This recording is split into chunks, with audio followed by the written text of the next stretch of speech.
பார்க்கலாம். கழக பொதுச் செயலாளருடைய எழுச்சி பயணம் 3 நாளாக தொடர்ந்து நடந்தது. தமிழகத்துல மக்களோட இது எப்படி? என்னுடைய அபிப்பிராயம் மட்டும் இல்லைங்க, இது உண்மை. அதாவது அண்ணன் எடப்பாடியார் அவர்களின் எழுச்சி பயணம் அப்படிங்கிறது 3 நாள் தொடர்ந்து அப்படிங்கறது நீங்க சொல்றீங்க. ஆனா உண்மையை பாத்தீங்கன்னா அதுக்கு முன்னாடியே ஆரம்பிச்சாச்சு.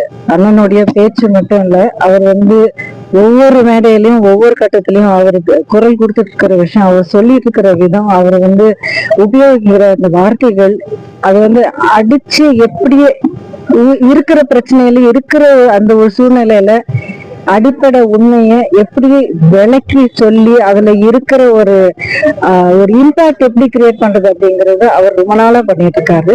அது எல்லாமே மக்களுக்கு ரொம்ப நெருங்கி, அவங்க இருக்கிற இடத்துக்கு ஒவ்வொரு ஊரா போய் அவங்கள நெருங்கி பேசி அவங்களுக்கு தெரியப்படுத்தக்கூடிய ஒரு வாய்ப்பு. எந்த இடத்துல வச்சு உங்களோட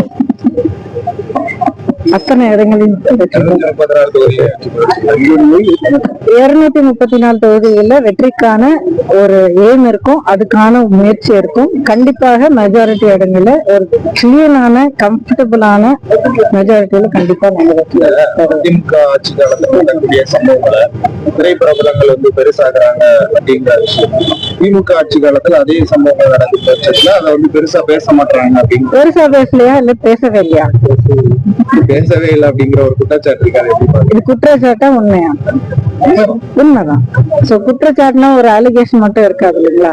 இது உண்மை இல்ல. மக்கள் கேட்கிற கேள்வி அது. மக்கள் ரொம்ப தெளிவாக புரிந்துகிட்ட ஒரு உண்மை இது.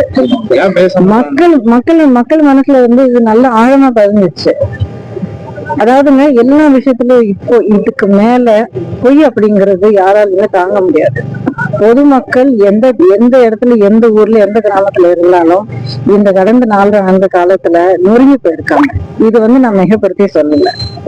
விலைவாசி முதற்கொண்டு, பாதுகாப்பு முதற்கொண்டு, லா அண்ட் ஆர்டர் சிச்சுவேஷன் முதற்கொண்டு, ஒரு வீடு வசதி, ஒரு வேலை வாய்ப்பு வசதி, ஒரு பாதுகாப்பு, எந்த விதமான ஒரு பாதுகாப்பும் இல்லாம இன்னைக்கு மக்கள் அந்த வீதியில் வாழ்ந்துட்டு இருக்காங்க. இது நான் மிகப்படுத்தி சொல்லல, இது உண்மை.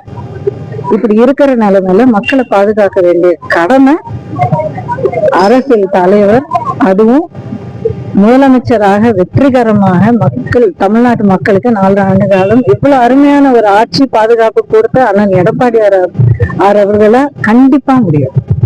உங்கள் அரசியல் பயணம் பாஜகவின் தொடங்கியது, அதிமுகவை தொடர்கிறது, அதை பற்றி என்ன நினைக்கிறேன்?